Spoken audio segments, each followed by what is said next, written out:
Welcome to the eFIXX College Connections live stream, and this time we're in front of a live studio audience. But which college are we at? Oaklands! Oh yes, we're in St Albans and it's Oakland College. A lot of pressure. We've got staff as well in the corner. Have, yeah, they're proper putting it on us, aren't they? They are properly putting it on. So what's this live stream about? You might be watching live on Catch Up. Okay, this one is about whether we leave school or full-time education, and whether we go for an apprenticeship straight away or whether we go to college to add that knowledge to us. Before we do that, let's introduce ourselves. My name's Gary Hayes. And I did an apprenticeship with a company now called Western Power some years ago, more than I dare to imagine. And then I went into FE and taught for 19 years, and now I'm doing this eFIXX thing. So thank you very much for joining us, whether that be live or on catch-up. My name's Marcus. I actually didn't do an apprenticeship in the normal way as such. I went back as an evening learner. I sort of lost my way when I was 16 a little bit, wouldn't you say, Gaz? Yes. And we talk about this story all the time, don't we?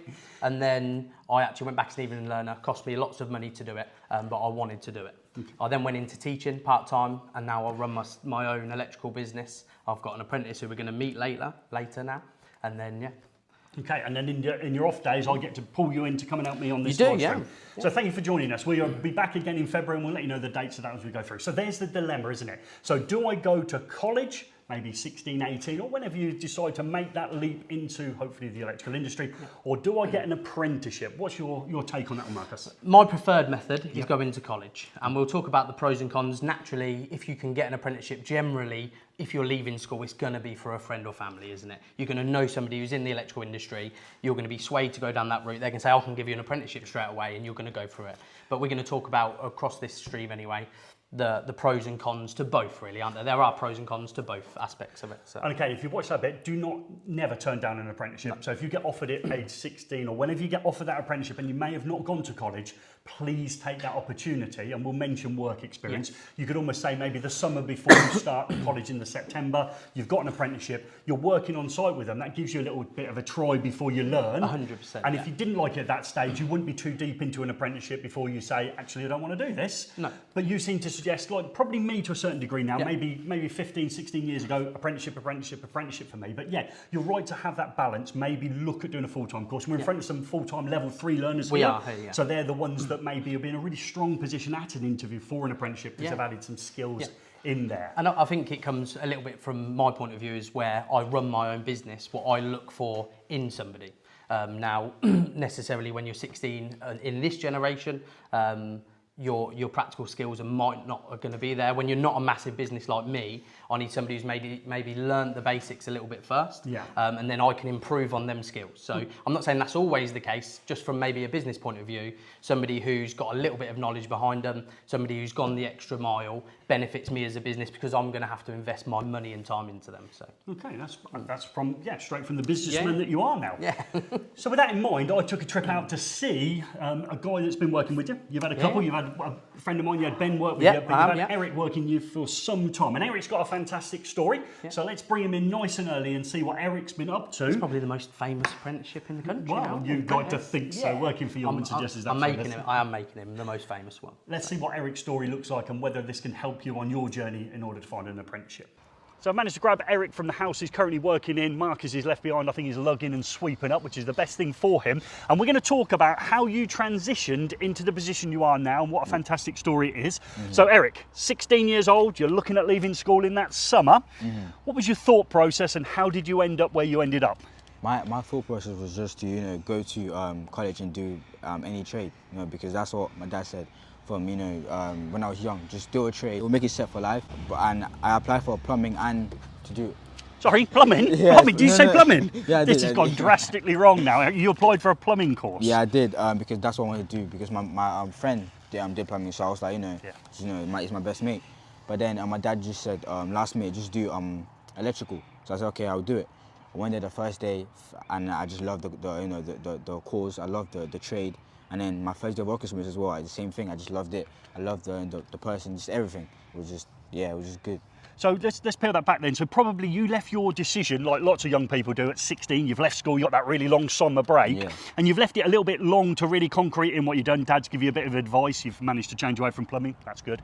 And we're in that position now where obviously you're going to join a course. So of course, that's where we said earlier on, the try before you buy. You might not have liked it, okay, and then you've got an option to obviously do a different course or move around, but you've loved it. You've loved it from day one. Yeah. So let's think, that course is underway and you're moving through, you absolutely love it. Is there anything the course now requires you to do in order to be successful that you've had to take on? Yeah, they told us that we had to do, I think 40 hours of work experience. Okay. You know, and then to pass the course, which then for the first day they told us, I was emailing, calling, you know, employers, but they didn't get back to me. So I thought, you know what, you know, let me just go out there and see what I can do, see what I can find. And that's when I found Marcus, and you know, yes. And we've had that story where you found Marcus. He's about 3 miles from your house. You've tracked down his van, and we've said it before. It's a fantastic story. You knocked on his front door. Yeah. You've probably hit the jackpot from the point of view he knows what you want. You want that work experience. Did he ever offer you a job? No, he didn't offer a job. Okay. And how many hours again did you have to do? 40. And how many hours would you say from starting your work experience, which was about February last year, to now? How many hours do you reckon you've done? 1,000 plus. Let's just say that again, 1,000 hours. plus. And he's paying you for that, is he? No. Okay, what do you get out of it then, other than the work experience, which is unbelievably valuable? You know, I gained a lot of skills, you know, on how to do the job, you know, be more confident, you know, food as well, you know, and just like life skills as well. So you got the bit that's really keen. You get all that experience. You get the to reiterate how much you love it. You got free food, so he buys you the odd McDonald's. He gives you a few tools. I think I've chipped in with a few tools as well. Has he asked you to do anything else above turning up for him on that work experience? Have you put any other requirements for this this free labour? You know, he gave me websites I can go on, you know, to find questions. You know, he's told me to, you know, do the CPDs, watch videos, you know, on Gary's videos, eFIXX, and he set like homeworks for me to go and, you know, and do, and I've done them. You've had a nightmare, haven't you? What? So you go to college, you got only do 40 hours work experience, you've done 1,000 hours, you've turned up at a bloke that's also college lecturer in the past, he set you all these additional stuff, and you're still loving it, aren't you? Yeah. You think this is what we want, and this is the sort of persons that you want in the industry. I heard a little rumour as well that on one of your days off, you actually turned up at his house and collected a load of leaflets and went off and just randomly started posting those out as well? Yeah, I did. He didn't ask you to do that? No, he didn't. Wow, that is incredible, Eric, that you've taken that on. Now, it's not going to lead to a job. He said that to you back in February. It's never going to lead to a job. I'm not taking anyone on. Yeah, that's what he said. Have you managed to convince him otherwise? Yeah. He will give me an apprenticeship if I pass my level 2 course. So, yeah. Okay, so you take your level 2 exams, what, in and around March, April time? Is that when they are? So you've got to pass those. Yeah. And if you pass them, he'll take you on as an apprentice. Yeah, he will. What made him change his mind? Give me some of the things you think that might have changed his mind. Then when he first met you, he said no chance. I think one, I was asking questions, you know, and I looked, you know, involved with you know, the job what we're doing. And two, I also built like a friendship with him. Right. And you know, and I also, you know, did what he asked me. You know, did the CPDs, I did research and that. Yeah. And let's say that, you know, you built that, and you have, and it's a great story. You built that friendship and bond with you. I think he also said in the middle area that he would help you find an apprenticeship as well, didn't he? He said, if you're struggling, I will try and help you find one, because he had that relationship with you. Yeah. You managed to cajole him through that. Actually, you started him. So would you recommend to people that to do a full-time course and then obviously that work experience which you really embraced to sort of give you that, because like you said, you loved it from the start. There might be people on your course that are just doing the course. Would you say that? Yeah, definitely. I just some people who are just doing it to get by. And we're what, halfway through the academic year. Is there people in your class that have got no hours of work experience, would you say? Yeah. Okay, and you've gone hundreds of hours. And so, again, young people are young people. I think this is a great way. The try before you buy, as I'll be saying all throughout this video, is the fact that you can go to college, work out whether you really want to do it, and when you do, you end up being Eric, which is fantastic. Eric, what a story, mate. Thank you very much. Yeah. I'm a little bit shocked there, Gaz. Did he just refer to me as his friend? Friend? We ain't mates. He works for me. Yeah. Might have been mates when he was on work experience, but I'll pay him now. Yeah. I love that one. It was one of the moments when it is. Yeah. It's like, we're mates. We're mates. Does he come around your house? Does he have Sunday lunch with you? No, he doesn't. Does he babysit the kids? Although his parents do cook me food all the time. I always get a nice meal from him. But again, just from that point of view, what he's talking about with friends is he actually built a relationship with me. And we'll sort of talk about this, won't we? How I sold him to another electrician. Okay, sold what he's like, because I said to him at the start. That sounds all levels of wrong. To explain how you sold the skills and attributes that Eric had. Is that right? Yeah, I probably used the wrong word. Yes, you did. So Eric, when he first came to me, and we've spoke about Eric's story before, the way he found me, he walked across town 3 miles, knocked on my door on a Saturday morning, and he was knocking on all other doors trying to find the person who owned this van. I said to him straight away, I'm not giving you an apprenticeship, mate. Okay, that's probably where I went wrong. I used the word mate, didn't I? Mate, I always say mate. Straight in with mate. So I said to him, you're going to have free work experience with me, and I'll do whatever I can to help you in your journey. And then I always said to him, you need to be looking for apprenticeships. And I think at first he felt bad saying, oh, Marcus, I've contacted this person about an apprenticeship, because he didn't want to put me off almost. And then he said to me, somebody got back to him, and I sort of knew the person. So I said, right, we'll ring him now. So I rung him, and I literally sold his skills and attributes to him. I got home that night and I said to my wife, what am I doing? Like, I want this lad to work with me. He made himself indispensable. I literally sold everything about him, and then realised to myself, no, he's done everything I told him to do. He made himself indispensable to me, to the point where I'm at work doing just simple jobs thinking, I wish Eric was here, I could get him to do that, etc. You know, it's a big, big thing. And the work experience allowed him to do that. Yeah, so, and he said in there, didn't he, had to do 40 hours or something? Yeah. And I've spoke to the people here. Which college am I at? Oaklands. Oh, that wasn't bad, was it? That was pretty good. So we're Oakland College. We talked about the 40 hours. I actually called it the can you kick down the road. Yeah. Because you think 40 sounds like nothing, okay? And obviously you kick that can. I didn't do it before Christmas, I do it after, and etc. Work experience is so super important. I've told everybody here hasn't got an apprenticeship. They should be doing hundreds of hours of work experience.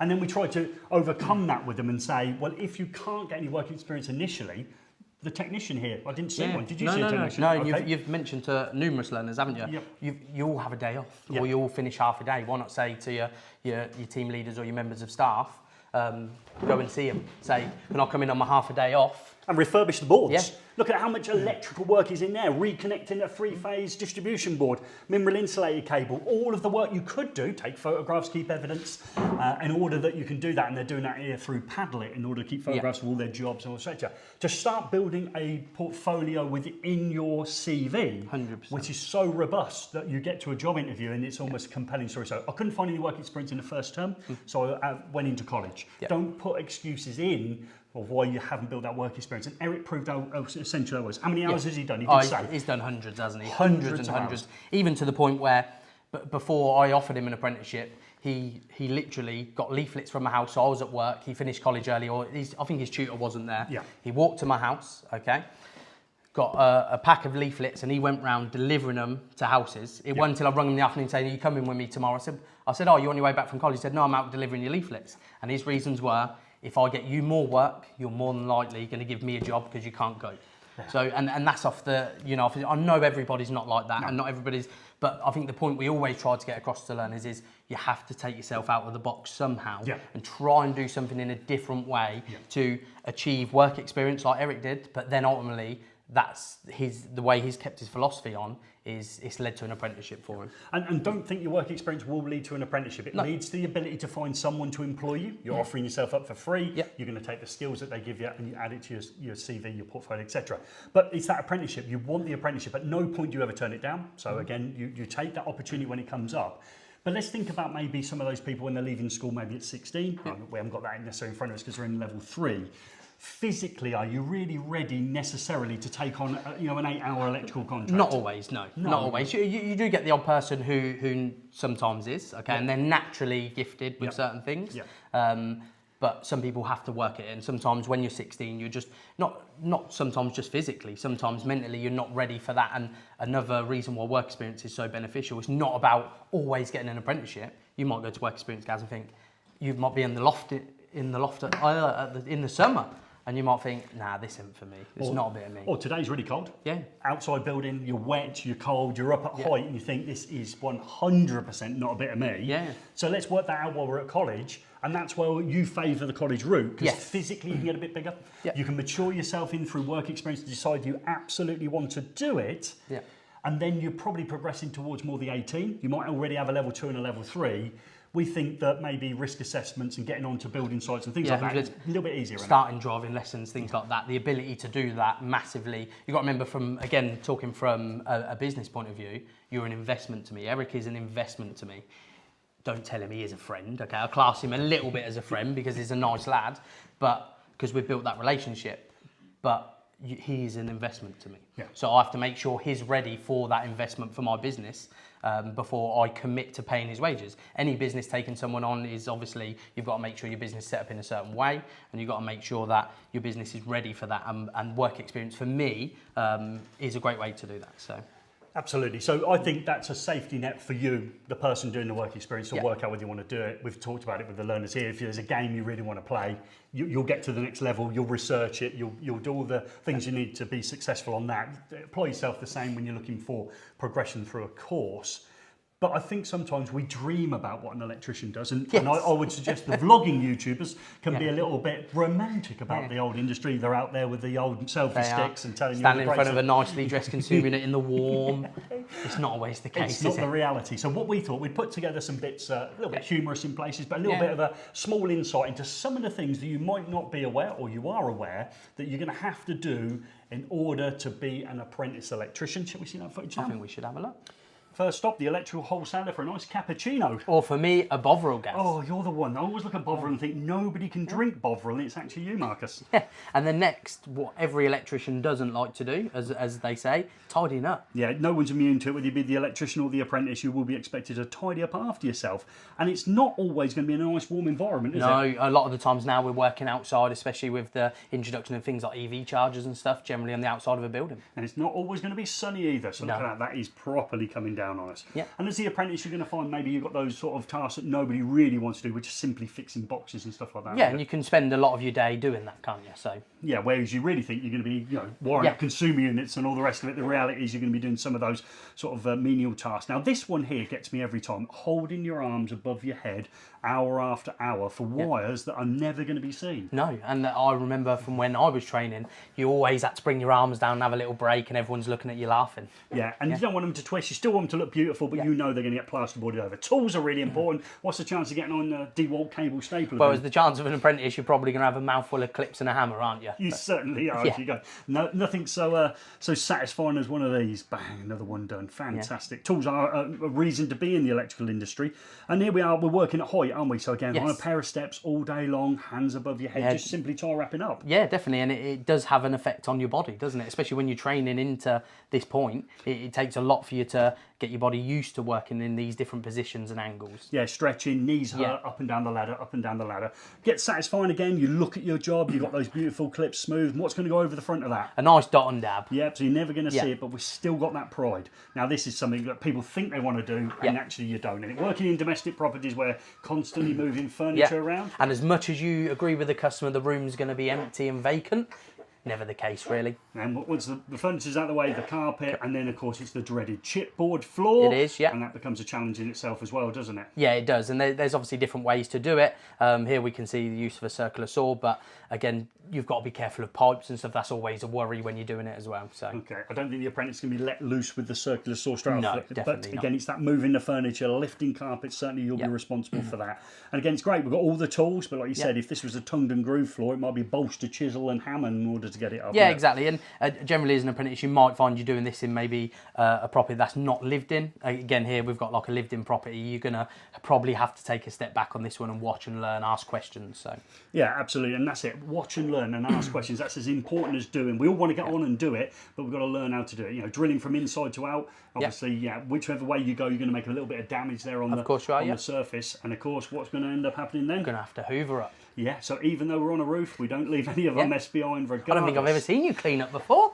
There's nothing wrong with cleaning up. It's in my skill set. It's on my CV. Gary can tidy up after himself. Chasing out's always the one, isn't it? Yeah. Oh, again, there's loads of great tools out there that can do it for you, but But again, as an apprentice or work experience, you're probably not going to be given them power tools, just from a health and safety point of view from the employer as well. So we'd all like to think that we're in this area, wouldn't we? So this is an electrician's work. You probably had to watch him do this, but look how beautiful that is. There's a lot of pride in there. But your skill set don't stop there, does it? No, it doesn't. So we're going to be required to look in here. He's bonding up the chases, ready for him to be patched over with a skim or a filler of some sort. No one leaves to be an electrician says, I really want to be a plasterer. Working at heights, this can catch up many a learner in the past. Yeah. And that's where work experience is really important, because you could be maybe a little bit scared. Yeah, exactly. And you might go and do this sort of job and realise, I don't want to do this again. No. And that's why work experience is massively important. And we've had it before in the past, and we learned to say, I can't work on the ladder. They've had to leave and go and do something else. So again, we've got different containment here. We've got steel conduit and trunking, which is what I used to like doing. Obviously, working at height, I wasn't that brave at working at height. I got used to it. It's all about getting in and having a go, isn't it? You can't learn by watching. So whatever the job is, you've got to put yourself forward and volunteer. 100% all the time. And I always say that to my apprentice, I can only take you so far with you asking questions. You've got to go and have a go yourself. But it's very important as an apprentice, if you're not sure, you ask before covering up a problem. And again, it's not a festival. The toilet facilities on site can sometimes be a little bit average, Marcus. They can, yes. Slightly refreshed there. Yeah. It's the reality of it, isn't it? Yeah, it is. Yeah. And there's some bits we couldn't find as many as we would have liked to have put in there. But that's it. We aspirationally want to be an electrician. We dream of all the things it could be. Yeah. But the reality is it's a manual labour, isn't it? It is, yeah. And everyone thinks, oh, you know, especially other trades on site, I get it all the time. Oh, you just carry a screwdriver around. That's it. They don't realise how hard the labour can be at times. And again, when you first go onto it, like we've seen with holding your arms above your head for ages, it hurts at the best of times, doesn't it? You do climatise to it as such, but you see a lot of young lads and ladies going into the industry and they try and do it for the first time and they're like, oh, this is hurting. Yeah, it is. Yeah. And again, there must be some positives. So yes. The people out there thinking, well, I don't even want to be an electrician now. You two haven't solved with this one. You convinced us not to be. Do it. I don't think so. I think that ultimately you get that apprenticeship. Yeah. The main reason for me would be that you get to spend 4 days effectively doing the practical element of your course, which is unbelievably rich in, rewarding, fulfilling. You step back at the end of a day, you can see what you've installed or how you've helped install it, and you're getting paid. You are, yeah. And you still get all the knowledge for your day release from the college as well. So you get knowledge from college, from your employer, you get the practical work experience as well every day, which is obviously different to just 1 day a week. You also learn things about the business behind the scenes as well as an apprentice, don't you? Yeah. You are involved sometimes going out to quote jobs and things, so you get part of that lifestyle in you as well. Yeah, so that would be a massive positive for me, is to get to a position where you're being paid to learn would be wonderful. And that's what we're all doing. So we've just had a little bit off camera, so while we were in silence here, I can't remember which college we're at. Oaklands. Oh, it's a little bit. Yeah, it wasn't so I think they should go again. Go on, do it again. I can't remember which college we're at. Oaklands. So just bearing that in mind. Are you going to go around to just have a little look at the audience? So there we go. Look at these. There they are. So they're in the audience. They're trying to use their best enthusiastic face. He wouldn't take his hat off earlier on. He's got a messy hair under there. He took his hat off and then tried to encourage other people to join. He's taking his sunglasses off now. Oh, he's pouting now. So he's got a bit of a cheeky thumbs up. so just remind me, folks, which college am I at? Oh, look, they're all excited now. They've been on the telly. Okay, so meanwhile then, back in Oaklands College, we're in front of, this morning we've been in front of level 2 learners, and these are level 3. Thank you for coming in for it. Level 2 learners, I think after the Gary chat, they all left because I was a bit harsh on them about making the most of their opportunity, and hopefully the staff could appreciate what we said there. There's 106 people studying at level 2, which I think is the best chance to get a job initially. So at level 1, it can be tricky. Lots of level 1 people got jobs. But level 2 is the one where you get tons of practical. It feels like a meaty qualification. It does, There's a lot in it and work experience. 106 people up against me. Yeah, so you're fighting against all of them. And again, just a round of applause as such to the learners who have come into this. There's 106 people, and we've got this handful of learners, again, showing that maybe they want it a little bit more. And it starts off with that mentality, doesn't it? I want it more than you. I'm going to go and do more than you to get what I want. Yeah, and we've said this in other live streams, we'll just recap it again. There are a massive amount of links in the description. We'll get to some in a minute. It'll be really helpful for you. But we've got the know-how tab where you can get those additional certificates with 1 hour worth of effort. Listen to Joe Robinson do a fantastic presentation, answer some multi-choice questions, have as many attempts as you want at the multi-choice questions before you're successful. Hopefully it's first time, and then obviously print that certificate off. You've got, say, 15, 20 of those in your CV. You've got a couple of 100 hours of work experience. You're ready for that workplace. You get in front of the right people, you find the job. There's no exact way of finding jobs. It's going to try and help you a little bit today, and we have in other live streams to try and encourage you to go down certain routes. But you get in front of someone. It's a compelling story, isn't it? It is, yeah. And then I met one lad earlier when I was doing a talk to a group. He'd done 16 of the CPDs already since the start of this year. Wow. So, that's just putting him in great stead. It shows to me straight away talking to him, he wants this a bit more than the others who have maybe just done the one that they've been asked to do as such. And it's a bit of natural selection, isn't it? Yeah, of course. So it's survival of the fittest, the strongest will prevail. There's always somebody who's lucky. There's always somebody who's charismatic that gets a job. Yeah. But the majority of people that work the hardest get the most rewards. That's how life works out, I'm afraid. And I'd suggest that's something maybe you need to do a little bit of personal reflection, or maybe you'll find it on your work experience. It actually gives you a chance to grow up a little bit as well, because it is an adult environment. College and school is very college and school. It's not, you know, I did it for that many years, but actually on a building site, that can be a different environment. I would say. It's a little bit tougher on the person undertaking it. So I said we'd help you try and find a job. Now, it isn't that these are the only ways to do it. Your own personal network, the electrical wholesaler is my favourite one. Electricians go there from 7:30 in the morning probably till lunchtime. You've got to give up some time, get friendly with your 4 or 5 local wholesalers. We did the old coffee machine and CV on it. 100%. And the coffee machines are always free then, don't they? So no wholesaler is going to say, no, you can't come in as somebody trying to get into the industry. The wholesaler might even turn around and say to you, well, we've got a bit of work experience here. You're going to meet a lot of electricians. Maybe go down that route. You know, being in the electrical industry isn't all about being an electrician as much as we love it to be. And we're going to give you some other jobs that you can do. We are, later on the show. There's lots of avenues which we're going to go over. So try to broaden your horizons, not put all your eggs in one basket, and try, again, take yourself outside of the box. So first of all, I'd befriend the people at college to try and help you. I think that the more they like you at college, the more it's human nature in it. We had students that we liked a lot. We had students that we taught, and we had students that we liked a lot. Okay, I didn't try and overly favour people, but it's human nature in it. You get somebody who's actually going the extra mile, and a job comes in, you're probably going to focus in on 3 or 4 people for that job. So that would be my first trick. So I'm trying to suggest to the people at which college? Oaklands. That they need to give up some of their free time to help out refurbishing the rigs and obviously helping the stores, and wouldn't that be nice if some people do that and edit their CV? Now, in the link in the description, I think we've left 5 off the top of my head. About 5, isn't it? So I've chances to go. Now, one of them is National Grid. Okay, so that, I think it encompasses all of them. So my local one being Western Power, which effectively was the people who gave my apprenticeship in a different name, because obviously been bought out several times. Today, they've opened it, haven't they? 16th of January, they've opened their apprenticeship scheme. And would you say it's a good one? It's a very good apprenticeship scheme. Okay, is it one that you're familiar with? I am, yes. So come explain. Yeah, so I went through the process. There's around 4,000 or 5,000 people who apply for it. You go through different stages and you're eliminated. It's like a game show. It's so Simon Cowell, it comes in. It's bit like Squid Game without the gore. So you get eliminated over different sections. You have to go and do stuff that you've never done before. So in terms of practical work, so you had to climb at heights, had to work on cable joints, and you have to work to the millimetre. Again, they even tell you then, we don't care if you don't finish it.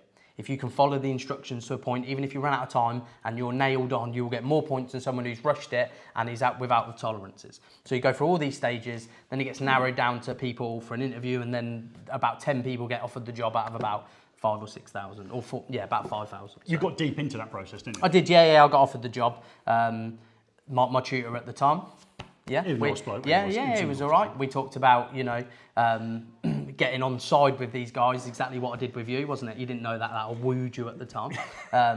But yeah, so you had another opportunity come up, didn't you? Yep. And he posed me another opportunity, which I went with. Instead of Western Power, because it was more electrical based, and a great team I went into who helped to sort of mould me to my electrical knowledge, as well as what you did and the tutors did at the local college. So. Had I taught any of the people that work at the place? You taught all of them.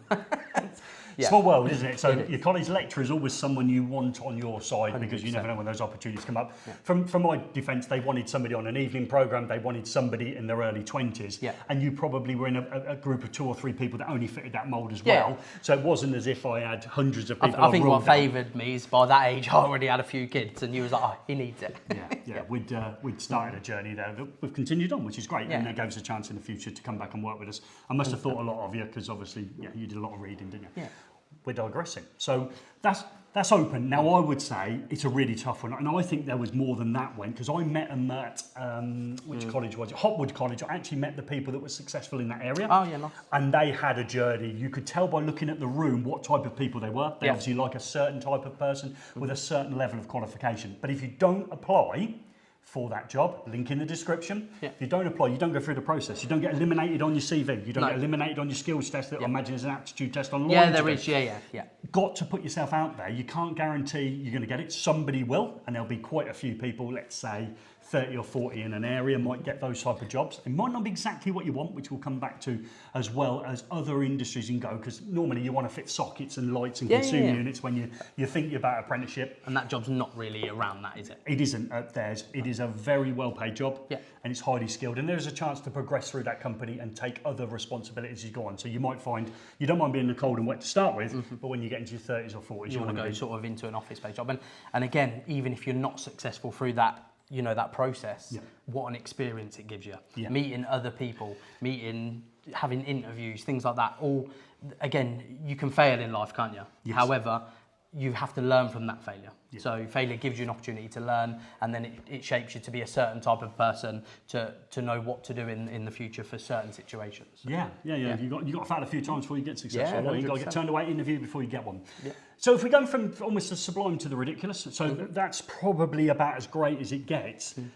But there's quite a difficult process. And there's another one. You can reach out to someone. There's a person out there that won eFIXX's Person of the Year, who's almost changed the industry single-handedly. Okay, his name is Mark Allison, and he created something in lockdown called Apprentice 1-to-1, wasn't it? Okay, I've left the link in that description. And I can't guarantee this one will work for you either. He spent a lot of time where apprentices had lost their jobs due to the COVID thing, and then he reallocated them and got work experience, etc. But now it's sort of turned into a thing on its own, where people actually go to Mark and say, I've got an apprenticeship in this area, and I recommend everybody in front of me also follows him on Instagram, because he posts it on his Storyo. Every couple of days on that old Storyo, so he gets it on there, on the Insta. Can't get your phones out yet, folks.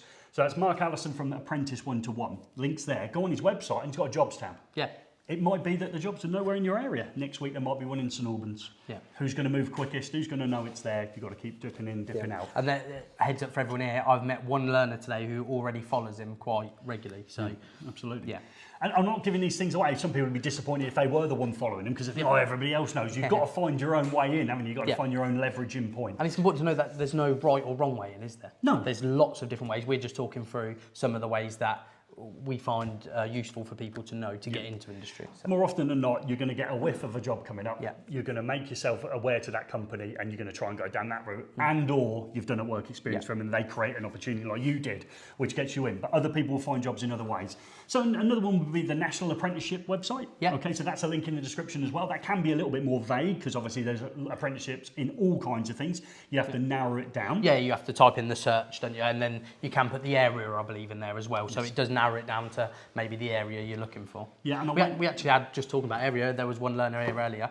I said I was an electrician, he said, I'll move to where you are.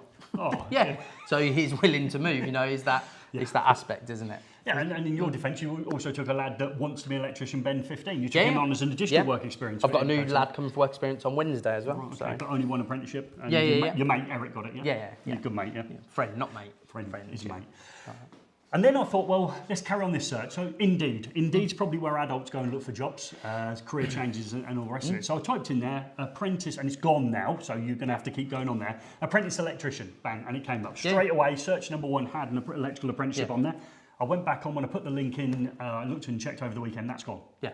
So you've got to be quick. Yeah, of course you have. Yeah, you've got, especially with sites like this, you're not just going with people in your local college, you're going with people from all over your local area and outside. You might have adults going for it as well. So you do have to be quick with it. And what I would always advise, if, let's say you found one on Indeed and you've applied for it, you've filled out their application, you've uploaded your CV, still make personal contact. Right. Okay. You know, try and take yourself outside of the box again a little bit and say, I know I've already contacted for Indeed, I just wanted to maybe pop into their office if you're free. So I just wanted to meet you, let you know this is me who's put in the application, put a stamp on it, let them remember you for something. So that's a great piece of advice, because often we do those electronic ones. I don't give much good advice, but it's fantastic advice. You do those electronic ones, and you sit there looking at your inbox, don't you? Yeah, hoping something comes back in. Yeah.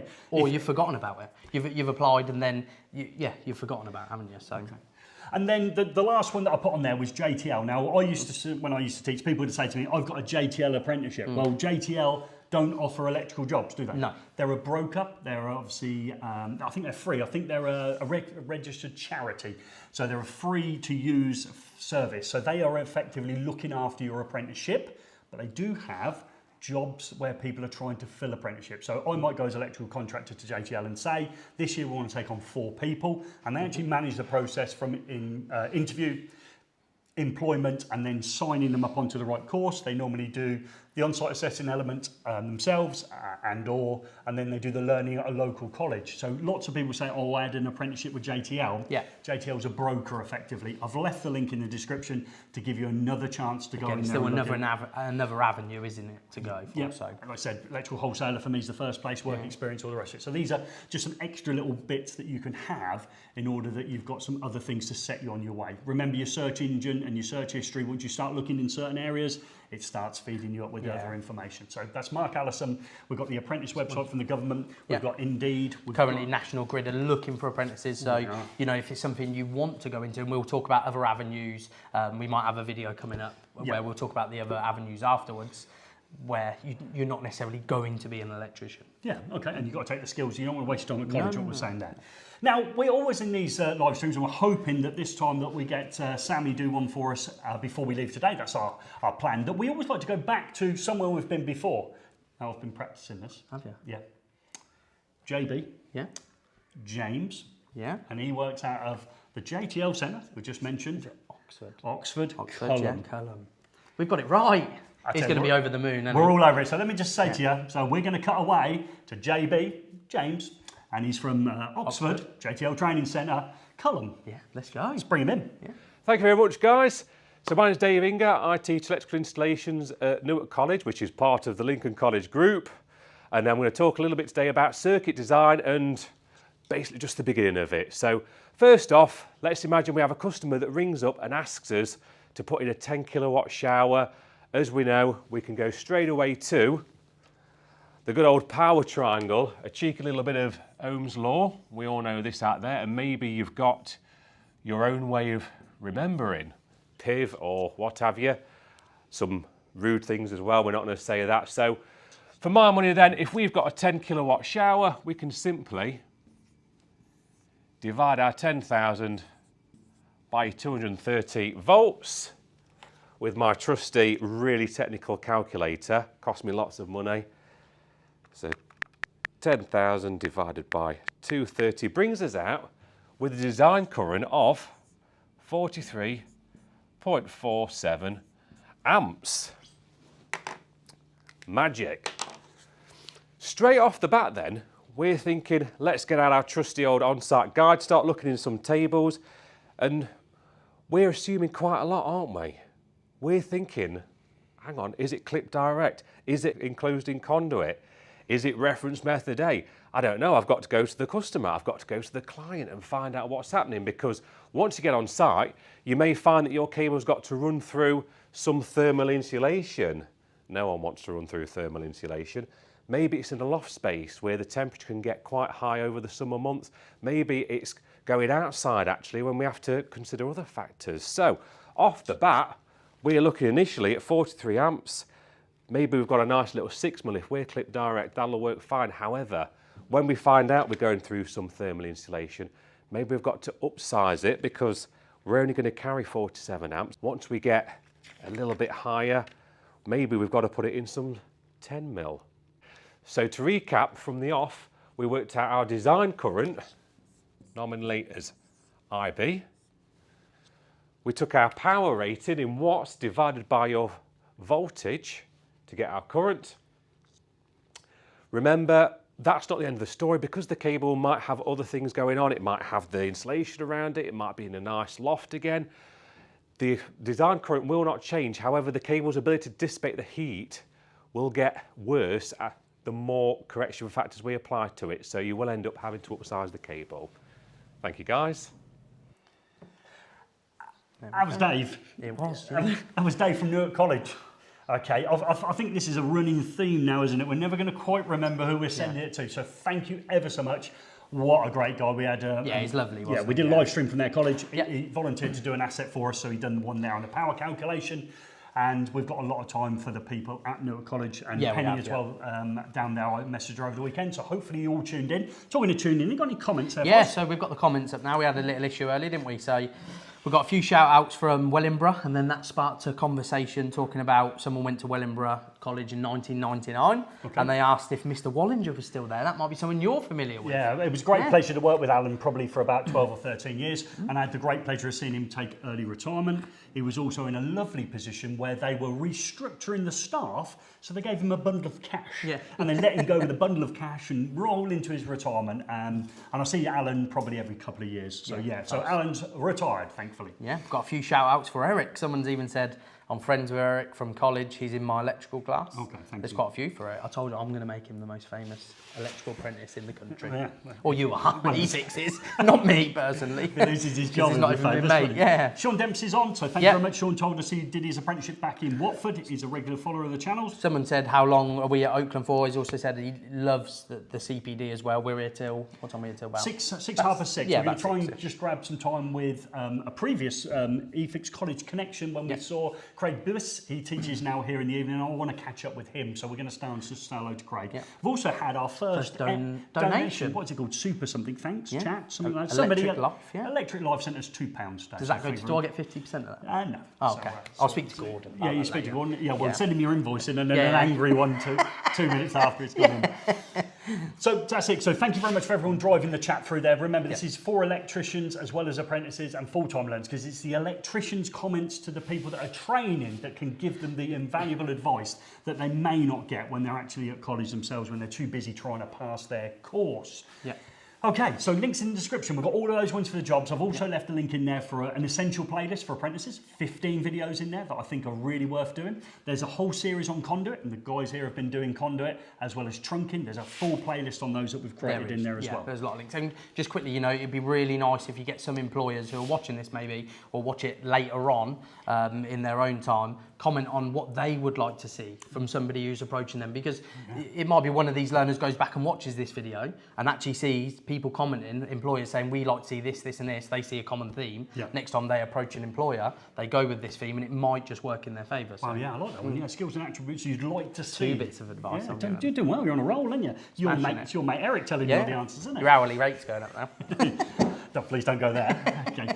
So of course we always want to win stuff. Okay, so we're on the eFIXX College Connections thanks to the great support of the following people rolling across the screen now, which is going to change because our next one is our first one in 2023 when we turn up at a college for an entire day. We had the great pleasure of turning up here, and that's why we've got a great relationship with Neil. So Neil's invited us back in. We've come in and done our live stream here, which is absolutely amazing that we've got that, because the connection should remain for all time. So we're next in Colchester on the 23rd of January, which means we've got some people. He's waving in the background. I thought he was saying no. I've probably got his name wrong. I'm terrible with names. Tell me his name. Or said the wrong college or something. That's what I was thinking. So we're going to Colchester. By going to Colchester, it means we refresh the people supporting the eFIXX College Connections, and that includes the live stream. And one of them is TIS. Test Instrument Solutions are joining us, and they want to give out a link in the description, the ability for people that are training to enter a monthly competition. So if you go into that link, if that's the only one you do, that's the one you're in with a chance of winning. That's every month. It's not just this month of January. No. So again, everyone here, you're seeing this first. There's a link where you can sign up for free monthly gifts from TIS. Yeah. So thank you ever so much. They're come on as a new supporter of the live streams and the eFIXX College Connections, and you'll see a shuffle round of those as we move towards Colchester at the end of this month. I'm actually going to 2. The other one's a little bit further away. Where's the next one I'm going to? It's near Cornwall. Cornwall. I'm going down to Cornwall as well. So we're getting out as far as we can. We go to Scotland this year. I've also contacted somebody in Wales. In order that we can perhaps get to them in 2024. So again, if you want an eFIXX College connection, you want us to live stream from your college, use the Get Involved tab on our website at efixx.co.uk. So in order that you can find that and you can pitch your college or college lecturers forward in order that they get involved in that, which I think is an amazing thing. Now, it might be a case that you go to college, you're in a massive group of say 106 or whatever they've got here of level 2 learners, and there just isn't 106 jobs. No. Yet you've tried really hard. What periphery type parts of the industry can we go to that want the same skills and attributes? So again, like you said, there's not necessarily going to be jobs for everyone. Not everyone is going to be cut out to be an electrician. It's sometimes hard to hear. Not everyone's going to, it might be that they don't personally enjoy it, which is absolutely fine. There's lots of other avenues. You can go into things like fire alarm installs, CCTV, intruder alarms. There's different aspects of electrical. Sky TV? Yeah.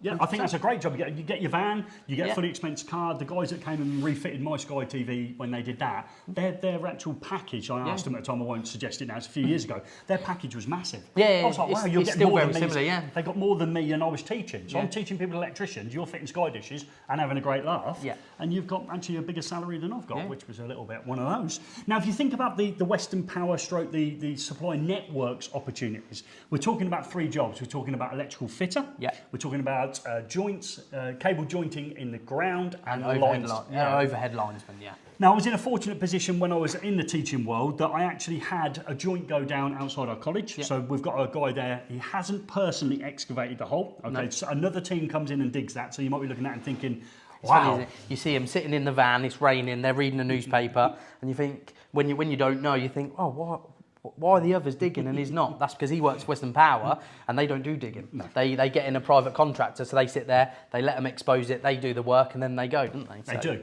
So, of course, that's a slightly different job and one that you think, oh, I didn't think of that. So when we start thinking about those joints, so we're bringing these cables together or replacing cables, that could be the part of the job that means that you've got a job with Western Power or equivalency that becomes a jointer. When them cables come into what is effectively sometimes the substation, okay, where our transformers are, it's sometimes moved over to another role. What's the role that... The fitter, isn't yeah, it? the fitters in there. They're the ones making the connections to the transformers, whether they be at 11,000 or 33,000, huge voltage ranges within those. And the guy that was on that photo there, I actually taught him. You taught him, didn't you? Yeah, I did. I taught him in the evening.